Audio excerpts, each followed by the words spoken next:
Resch, a former member of the intelligence community, revealed the supposed existence of secret government programs hidden from congressional oversight. Additionally, former military pilot Ryan Graves informed us of the limited. Get the QuickBooks mobile app. Simply snap photos of receipts, tap, and sort transactions automatically. Categorize business and personal transactions with a These issues. First, the Department of Defense Inspector General's office informed us that the Department of Defense does not have a streamlined process for service members to report UAP activity. Since then, the Joint Chiefs have implemented standards for UAP reporting across the services. The Intelligence Community Inspector General informed us that whistleblowers often fear retaliation for reporting mismanagement of highly sensitive government projects or information. Finally, AARO has expressed to the committee that, like any other federal government agency, it's faced challenges in its establishment, specifically in hiring staff to manage UAP historical records and coordinating with other federal agencies.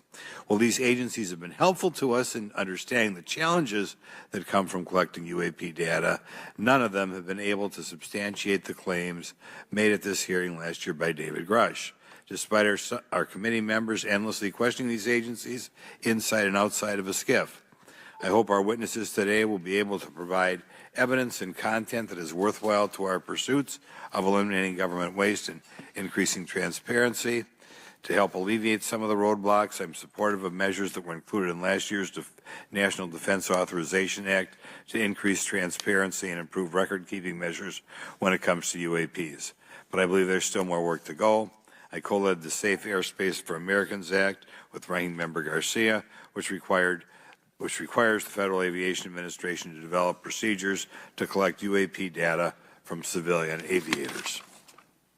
I look forward to working with members of Congress to see that this legislation and other UAP legislation crosses the finish line. I'm deeply alarmed by the reporting of the massive drone swarm that flew over Langley Air Force Base in Virginia last December. Langley is the home of the 1st Fighter Wing, which maintains half of the F-22s in the U.S. Air Force inventory. Reports of this incident indicate these drones were roughly 20 feet long, flying more than 100 miles an hour at an altitude of over 3,000 feet. Yet the origin of these drones and their operators remains a mystery. This incident and other sightings near sensitive military installations highlights the complexity of the UAP challenge facing our intelligence, defense, and homeland security committees. Whether these phenomena are the result of foreign adversaries developing advanced technologies or something else entirely, we must take them seriously, investigate them thoroughly, and assess their implications on national defense. The repeated UAP sightings around sensitive military sites underscores the need for innovative defensive strategies beyond traditional measures. They also highlight the urgent need for updated policies to address emerging threats as well as more effective interagency cooperation and intelligence sharing. However, none of this is going to be possible without transparency. For far too long, critical information about UAPs has been either classified or ignored, leaving the American public and key congressmen without clarity needed to make informed decisions.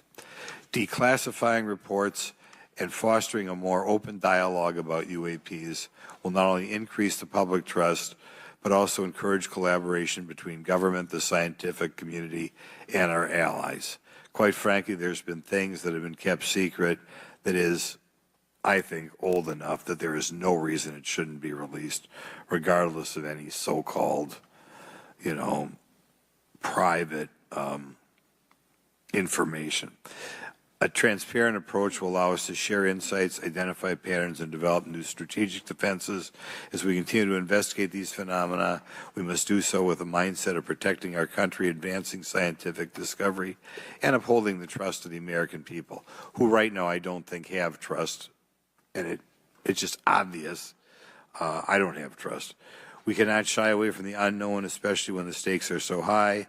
I look forward to discussing these matters with the witnesses today.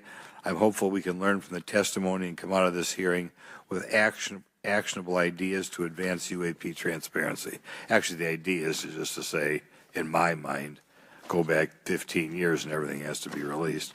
I'm hopeful that we can learn from their testimony and come out of this hearing. And with that, I yield back. Thank you. I'll now recognize Mr. Moskowitz for a 5-minute introduction. Thank you, Chairwoman. Good morning, everyone. I first want to thank the chairs and ranking members for holding the hearing today on this topic and, again, having a second hearing.